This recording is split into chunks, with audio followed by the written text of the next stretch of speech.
Witam Was. Nazywam się Irena Kołodziej.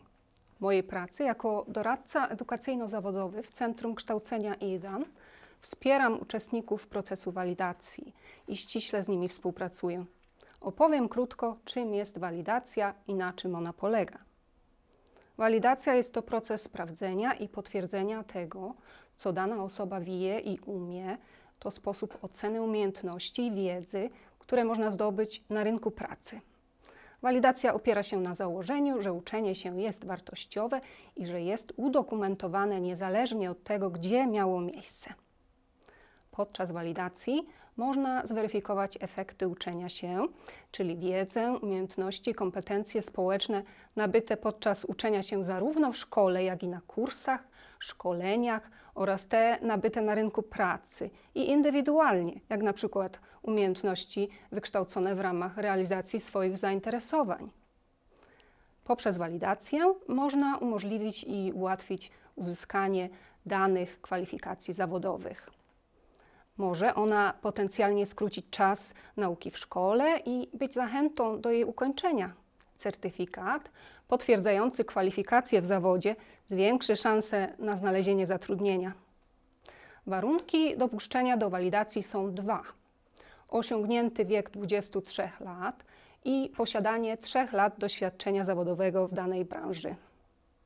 Doświadczenie trzeba udokumentować, a najczęstszą formą udokumentowania jest przedstawienie wyciągu z funduszu emerytalnego na czas pracy w danej branży.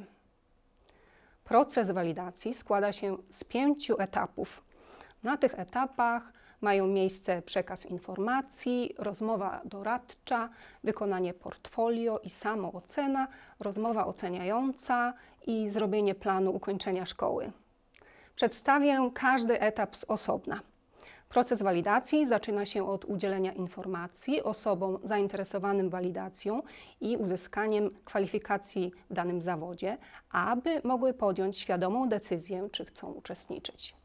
W rozmowie z doradcą ma miejsce wyjaśnienie, czy dana osoba spełnia warunki przyjęcia i czy zamierza wziąć udział w walidacji.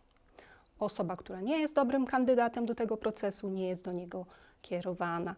Następnie omawia się program nauczania danego zawodu, portfolio i listy samooceny.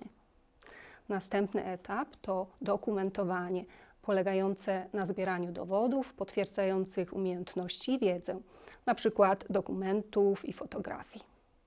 Uczestnik zapisuje, do jakich uczęszczał szkół i na jakie kursy, miejsca pracy, z czym miał do czynienia w życiu zawodowym i prywatnym oraz w czasie wolnym.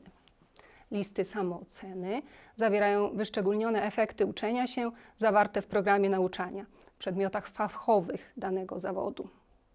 Samoocena polega na tym, że uczestnik ocenia swoją wiedzę i umiejętności odnośnie efektów uczenia się opisanych w każdym przedmiocie podlegającym walidacji.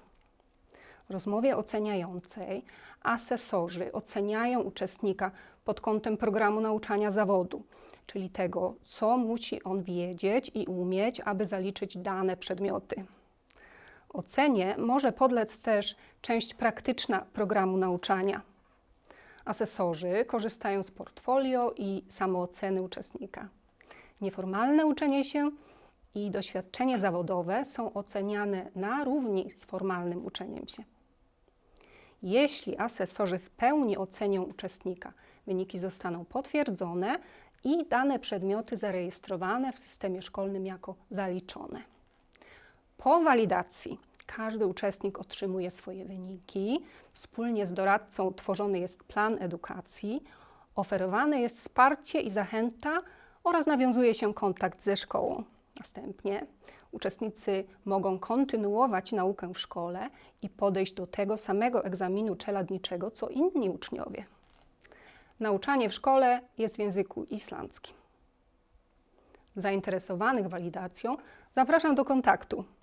Dzwonić można pod numer telefonu 590 64 00. Więcej informacji można znaleźć na stronie internetowej IDAN idan.is.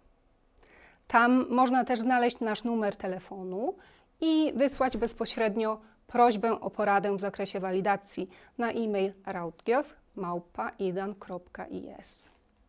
Dziękuję za uwagę i zapraszamy.